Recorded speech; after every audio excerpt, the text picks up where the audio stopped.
मत कहो, क्योंकि वही आगे बढ़ेगा, वही चमकेगा जो रगड़ा जाएगा, जो मेहनत करेगा, संघर्ष करेगा, वही आगे निकलेगा। तो आप ये बताओ, जब समान अवसर है, आज पढ़ने के लिए भी समान अवसर है हमारे पास, पढ़े हम लोग, और राजनीति के लिए भी समान अवसर है, तो हम दूसरे दलों की पूछ क्यों बने? साथ काशीराम कहते थे अपनी दूसरे की महल से बढ़िया होती है अपनी झोपड़ी, जहाँ मालिक होते हैं, जहाँ मैं आपको डांट दूं, आप मेरी उंगली पीट लो, आप वहां बैठ जाओ, मैं यहाँ बैठ जाऊं, यहाँ सब लोग बराबर हैं, अब आपस में परिवार। आप वहां से मुझसे कोई सवाल कर दो, यहाँ से मैं आपसे कुछ पूछ लूं, यहाँ में एक है परिवार। क्या आपको लगता है किसी और दल में हम लोग इस तरह से अपनी बात रख सकते हैं? नहीं सर। जब हम अपनी बात भी नहीं रख सकते तो क्या वो हमारे मुद्दों का हल करेंगे? जितने लोग आप यहाँ बैठे, मैं गारंटी देता हूं, अगर आप लोग कमर कस लें और आज जो लोग मंच में बैठे हैं, ये मुझे शक्ल दिखाने की बजाय अगर फील्ड में जाकर मेहनत करें, मैं गारंटी देता हूं कि 1 साल के अंदर जो है, आप गांधी मैदान की बात करते, मैं कहता हूं अगर पटना पूरा बंद ना हुआ तो मैं राजनीति करना बंद कर दूंगा।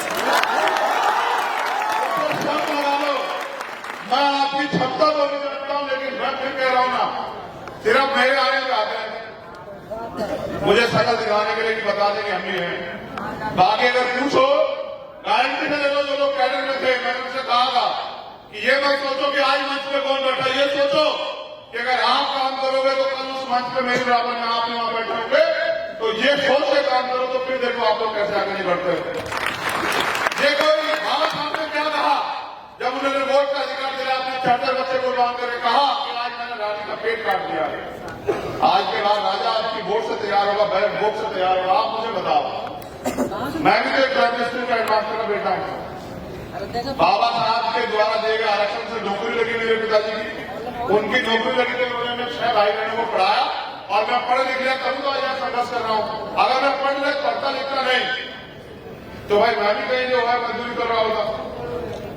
मैं आपसे सबसे कहता हूं खूब पढ़ो, और जो लोग राजनीति भी कर रहे हैं उनसे भी कह रहा हूं कि बिना महापुरुषों के संघर्ष को पढ़े आप कभी कामयाब हो ही नहीं सकते। मैं तो यहां जन्मे जननायक कर्पूरी ठाकुर, बाबू जगदेव प्रसाद कुशवाहा, मैं कहता हूं सबसे पहले अगर मैं उठता हूं तो सबसे पहले बाबू जगदेव प्रसाद कुशवाहा की शहादत को नमन करता हूं, और सबसे पहले उन्हें याद करता हूं कि अध्यक्ष संघ के नाम पर उन्होंने जो विचार दिया, उन्होंने इतना कड़ा जवाब दिया उस समय भी कि वो उनका तोड़ नहीं कर पाए, इसलिए तो जब विचार को नहीं रोक पाए, व्यक्ति को उनको हत्या करनी पड़ी, ऐसे हालात बनाए उन्होंने। तो मैं फिर आपसे ये कहता हूं कि आज हालात बहुत खराब, और चारों तरफ एक ही उम्मीद है। बताओ भीम आर्मी के अलावा कोई उम्मीद है क्या? आप बताओ मुझे, बताओ। वो महाराष्ट्र में रहता है और रहने वाला वो राजस्थान का है, उनके यहां 10-20 कैबिनेट मिनिस्टर हैं, एक सेंटर का मिनिस्टर भी है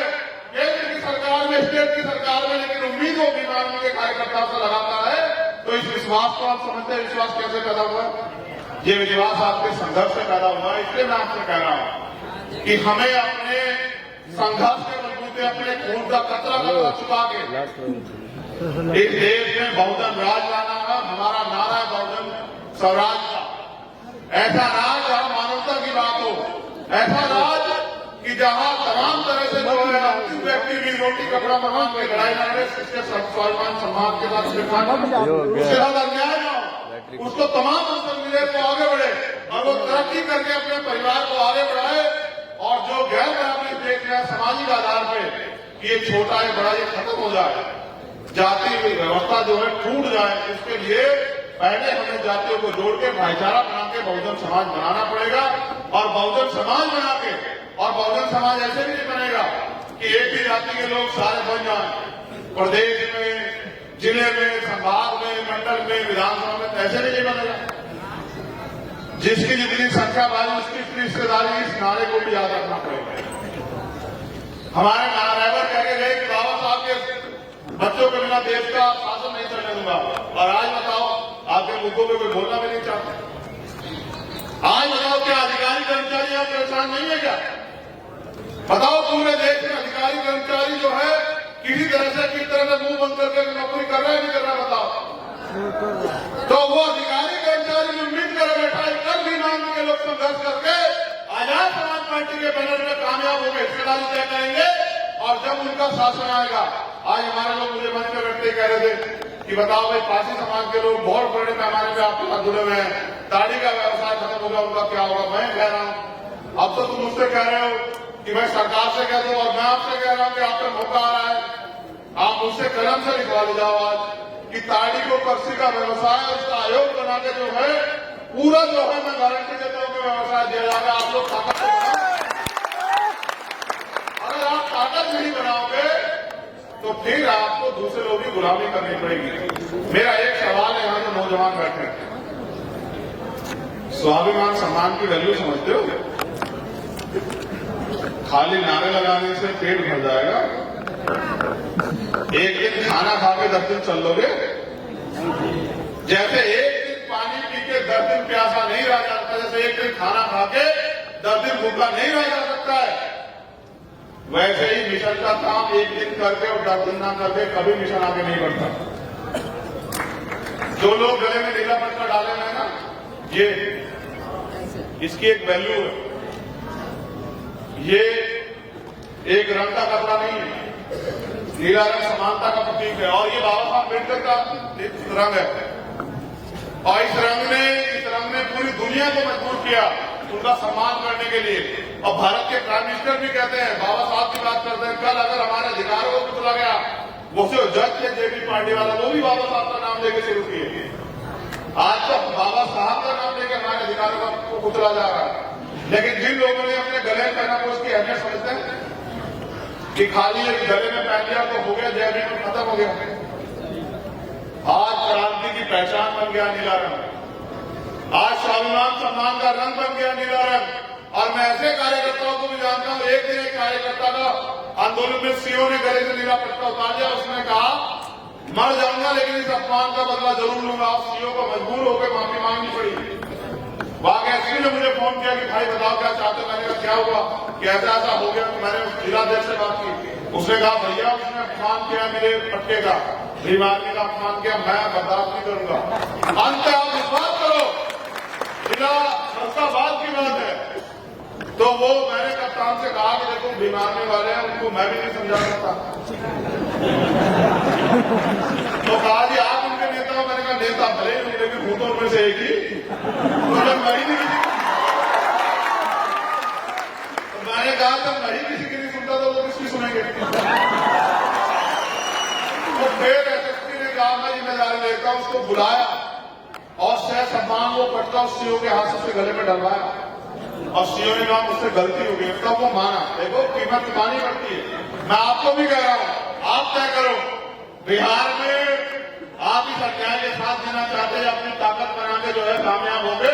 और ये जो यहाँ बिहार में ये कुर्सियां रखी है, इसमें बैठना चाहते बताओ, इन कुर्सियों पर घुसोगे जो यहाँ बैठी बताओ साहब, ये जो कुर्सियां मैं इन कुर्सियों पर घुसो या जो बिहार सदन में कुर्सियां रखी है उन पर बैठना चाहते बताओ।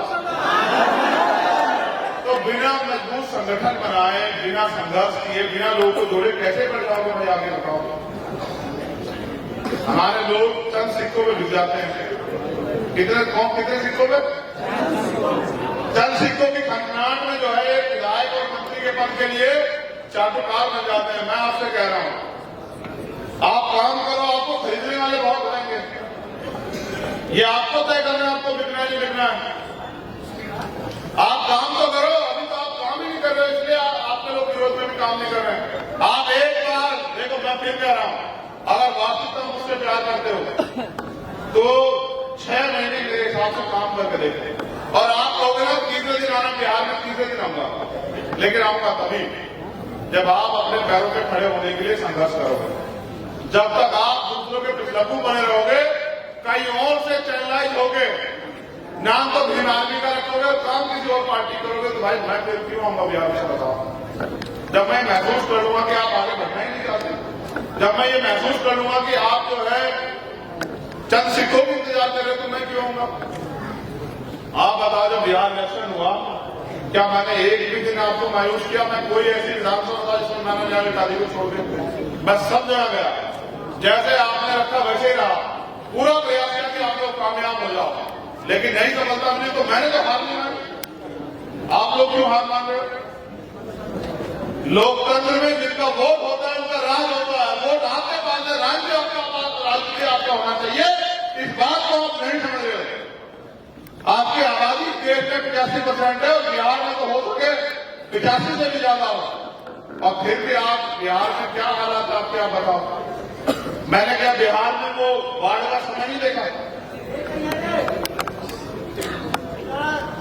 तो अगर एक दिन अपने दर्द को याद रखोगे तो काम नहीं चलेगा, और रोज रोज अपने संघर्ष को कामयाब करोगे, मेहनत करोगे, तो वो दिन दूर नहीं कि जब यहाँ के विधानसभा में, यहाँ के तमाम तरह की योजनाओं में आपकी कलम चलेगी। तो मैं तो बस आपसे पूछने के लिए आया हूं, अगर आप तैयार हो बिहार में संघर्ष करने के लिए, तो मैं गारंटी देता हूं, संघर्ष का तरीका बता दे रहा हूं। अपने जिलों का संगठन बनाओ, विधानसभा का संगठन बनाओ, और वहां सबसे पहले कैडर कराओ। बिहार में भी कैडराइज होंगे, अगर यहाँ नहीं होंगे तो मैं करूंगा, मैं जिम्मेदार देता हूं 2 दिन के कैडर। 2 दिन का नहीं करूंगा तो 1 दिन का करूंगा जिलों में आके। जितने जिले, कितने जिले बिहार में? 38 के 38 दिनों में आप संगठन बनाओ। अभी तो हमारे लोग बड़े पैमाने पे बेरोजगार घूम रहे, कहाँ रोजगार है? कहाँ रोजगार? सरकारी नौकरी तो खत्म कर दी सारे सरकारी डिपार्टमेंट प्राइवेट कर दिए, कहाँ है नौकरी? महंगाई तमाम तरह से बढ़ रही है। आप लोग उस महंगाई के लिए 1 रोटी, देखो हाल क्या है, पहले 4 रोटी खाते थे, महंगाई बढ़ गई तो 2 रोटी खा ले रहे, लेकिन संघर्ष नहीं कर रहे। क्या मैं भूल गया हूं बिहार के उस दर्द को, या बिहार के उस दर्द को कि जब वो बिहार के इतने बड़े पैमाने में कोरोना काल शुरू हुआ और उतने मजदूर पैदा करके आए, क्यों जाते हैं वो वहां रोजगार के लिए? बताओगा बिहार में सब कुछ अच्छा है। 75 साल हो गए आजाद हुए, 72 साल से लोकतंत्र है। बताओ आपके घरों में कितनी जो है तरक्की हुई? अगर आप पर वोट का अधिकार ना हो तो आपकी गली में ना आए कोई। आप पे वोट का अधिकार है, इसलिए आपको चाचा ताऊ भाई भैया कहते हैं लोग। आपकी बस्तियों में आते हैं, आपसे हाथ मिलाते हैं। आज आप नोट करके देखो, अगर आपसे वोट का अधिकार छीन जाए, आपकी बस्तियों में ना आपसे बात ना करे, और फिर मुझे भी भेजे से कौन पूछे? इसलिए कह रहा हूं कि अभी अवसर है, तय कर लो कि चमचे नेताओं का साथ देना है या फिर अपने हाथ पकड़ के ताकतवर करना है। तय करो तुम लोग। ये बताओ, हालांकि मैंने बिहार में जन्म नहीं लिया, मैं बिल्कुल कह रहा हूं, तो जन्म के साथ कांचीराम में भी उत्तर प्रदेश में नहीं लिया था, वो भी पंजाब में जन्म लिए। लेकिन आप अपने ईमानदार से बताओ, जितने लोग यहाँ बैठे हैं जो मेरा काम देखते हैं, आज तक एक मसला है जिसमें मैंने आपको निराश किया होगा? अच्छा ईमानदार नहीं, हाथ मारे बताओ, हाँ या ना? कोई ऐसी लड़ाई है जिसको मैंने बीच में छोड़ी हो? पूरे देश में कोई अन्याय ऐसा है जिसमें हम लोग पीछे हटे हो? या फिर ये भी बताओ, कभी पीठ दिखाई आपको सरकार में करके? इतने मुकदमों से नहीं डरते तो आपकी छुट्टी से है। आप जब चुप हुए बैठे हैं ना, अन्याय सह के भी चुप नहीं से डरता हूं, और किसी से डरता? मैं तो पूरी सरकार से नहीं डरता, और किसी भी सरकार से नहीं डरता। भारतीय संविधान से डरता हूं, उसकी इज्जत करता हूं, और मेरा धर्म है भारतीय संविधान। आज गुरु नानक देव जी की जयंती, उसकी भी आपको अलग अलग बधाई। लेकिन आपकी तरक्की का रास्ता आपके हाथ में है। जो नौजवान यहाँ बैठे हैं वो तय करें कि वो गुलाम बन के जीना चाहते हैं या फिर वो इस देश में स्वाभिमान सम्मान के साथ जीना चाहते हैं। और क्रांति है, ये आजादी है, आपकी आजादी की लड़ाई है। अगर आप आजादी चाहते हैं तो फिर संघर्ष के लिए तैयार हो जाओ, वरना मैं फिर कह रहा हूं कि कोई आपको आगे बढ़ने का रास्ता नहीं देगा। आपको आपके रास्ते में कठिनाइयां और लगा सकते हैं। तो मैं आपसे यही कहने के लिए आया कि अधिकार मांगने से लेकिन अधिकार छीनने पड़ते हैं। और इस नारे को याद रखो कि हमें देश में बहुजन स्वराज चाहिए। हम तमाम तरह के राज में रहे, हमारा भला नहीं हुआ। अब हमें बहुजन समाज का राज लाके, बहुजन स्वराज लाके, और इस देश को मानवतावादी जो है, महापुरुषों का जो सपना था, मानवता का राज, उसकी तरफ लेके जाना है। हमें इस देश को बेगमपुरा राज की तरफ लेके जाना है, जहां भाईचारा हो, जहां समस्याएं ना हो, जहां किसी को खाने पीने की समस्या ना हो, उसमें बैठने की समस्या ना हो। और फिर मैं धन्यवाद देता हूं निसंदेह गायकों का भी। तुम इनकी अहमियत भले ही ना समझो, मैं समझता हूं, क्योंकि हमारे लोग पिक्चरों में, कहानियों में, गानों में बहुत लोग इंटरेस्ट लेते हैं। मैंने देखा, मैं पूरे देश में जाता हूं, मैंने इस तरह नाचते नहीं देखे लोग। क्या तो मैंने अधिवेशन में देखे थे, यहां देखे, तो इसका प्रमाण है कि उसके द्वारा कही गई बातों का आपके ऊपर असर है। लेकिन यहां से जाने के 4 घंटे बाद आप भूल जाते तो फिर क्या फायदा? क्या आप लड़ाई जीत गए हो? नहीं। क्या आपके साथ होने वाला जुल्म, जाति अन्याय, अत्याचार, आपके अधिकारों के डांटा पड़ना बंद हो गया है? तो फिर किस बात की खुशी मना रहे हैं? क्या आप बिहार में अपनी इस तीसरी आजादी की लड़ाई लड़ने के लिए तैयार हैं? अब आप मेरे साथ खड़े हो जाइए, जो जहां नहीं खड़ा हो जाए।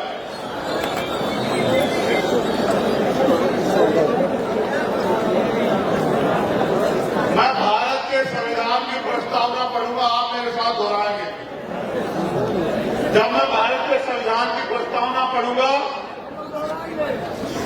तब जो है आप मेरे साथ उसको दोहराओगे, वचन लोगे, खुद भी संकल्प लोगे मेरे साथ कि हम अपने प्राणों के अंतिम समय तक, अपने जीवन के अंतिम समय तक, अपने लहू के आखिरी कतरे तक बाबा साहब अम्बेडकर के संविधान की रक्षा करेंगे और भारत के संविधान को पूर्ण रूप से लागू बनाने का काम करेंगे। आकाश कैमरा से कुंदन भाई सेल्फी पहले बंद। तैयार है? झूठा जो संकल्प लेना चाहता है ना ले, इससे अच्छा सच्चा ही लेना। जिन लोगों ने मेरे मूछे रखने के बाद मूछे रखी है, वो मूछों की वैल्यू समझते हो? इस देश में मूछे रखने में हत्या हो जाती है। इसलिए कह रहा हूं, इस अन्याय के खिलाफ आवाज उठाओ, भाईचारा बनाओ, अपने पिछड़े वर्ग के भाइयों के हाथ पकड़ो, अपने माइनॉरिटी के भाइयों के हाथ पकड़ो, उनको विश्वास दिलाओ कि जो गलतियां पहले हुई या जो लड़ाई लड़ने में पहले लोग कामयाब हुए, हम उनसे अलग हैं और हम बहुजन समाज बना के इस देश में भाईचारा स्थापित करना चाहते हैं। हम भारत के लोग भारत को एक संपूर्ण, अभूत संपन्न, समाजवादी, धर्मनिरपेक्ष, लोकतंत्रात्मक गणराज्य बनाने के लिए तथा उसके समस्त नागरिकों को सामाजिक, आर्थिक और राजनीतिक न्याय, विचार, अभिव्यक्ति, विश्वास, धर्म और उपासना की स्वतंत्रता,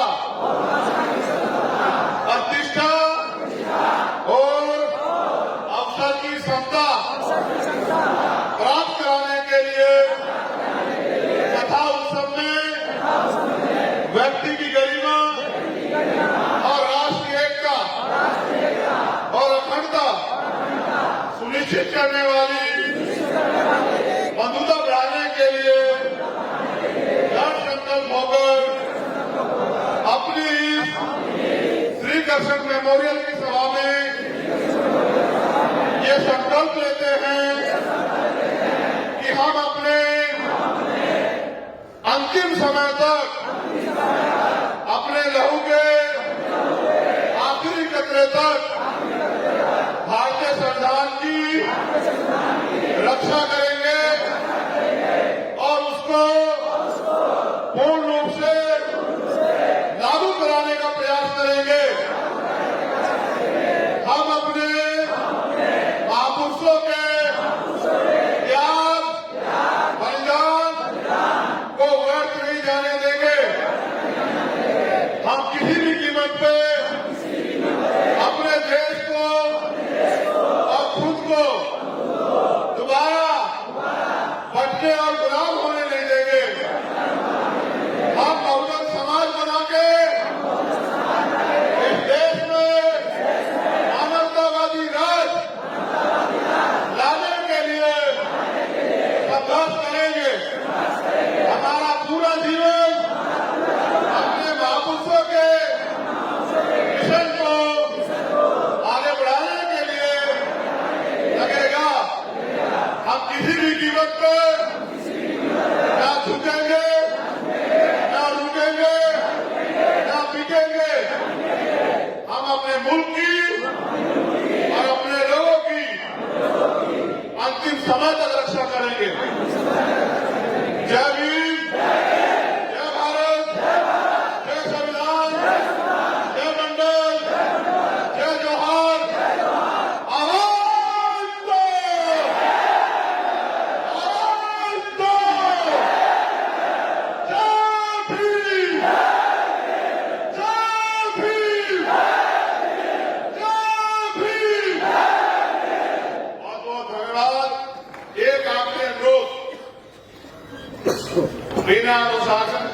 अनुशासन नहीं आएगा।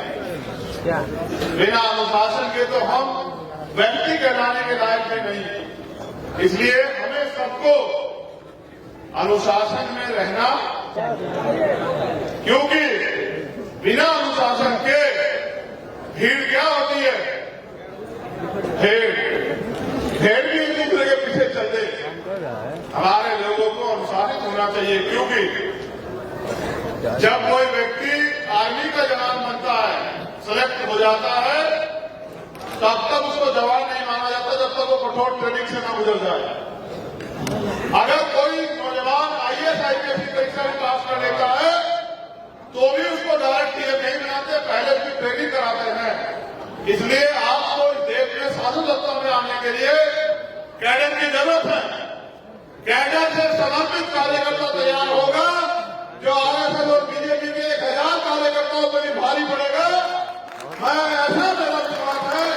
इसलिए आप सभी लोग अपने अपने जिलों में कैडर के प्रोग्राम बनाओ, कैडर लो और कैडर लेके ताकतवर बन के प्रूफ होंगे और फिर मोर्चे पर डट जाओ। फिर एक दिन ऐसा सुनने निकलेगा,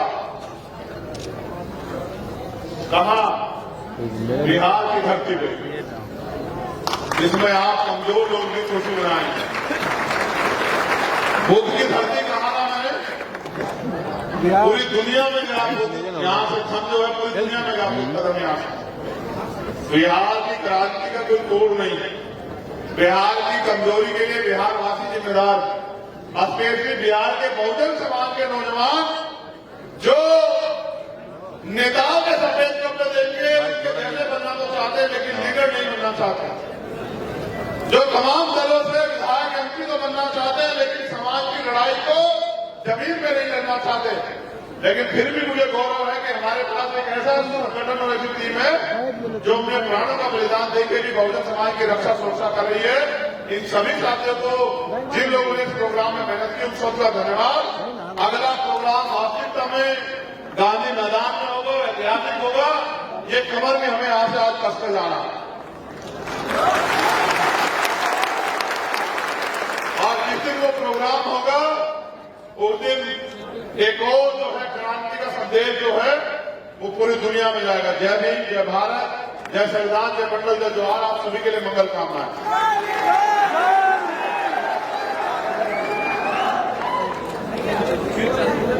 एक लाइन पर जाओ, पहले वहां बोल बोल के आओ।